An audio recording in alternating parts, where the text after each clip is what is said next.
अहाँ सबके सामने में एकटा तुलसी जी के गीत गाबि रहल छी। नीक लागत तऽ लाइक सब्सक्राइब कमेंट जरूर करब। भजन करू तुलसी के ए सुंदर नारी, भजन करू तुलसी के ए सुंदर नारी, भजन करू तुलसी के।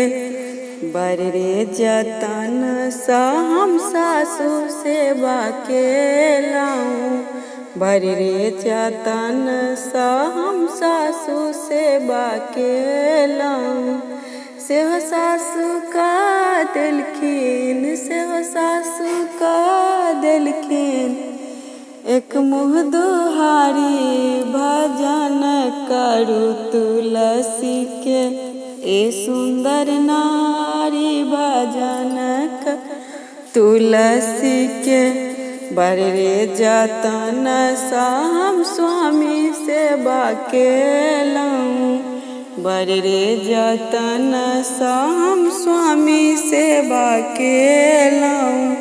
सेहो स्वामी का लेलखिन तीन तीन गो नारी, भजन करू तुलसी के ए सुंदर नारी, भजन करू तुलसी के। बर रे जतन सा हम बेटा के पोसलहुँ, बर रे जतन सा हम बेटा के पोसलहुँ। सेहो बेटा चल गेलखिन अपन ससुरारी, भजन करू तुलसी के ए सुंदर नारी, भजन करू तुलसी के। बर रे जतन सा हम बेटी के पोसलहुँ, बर रे जतन सा हम बेटी के पोसलहुँ।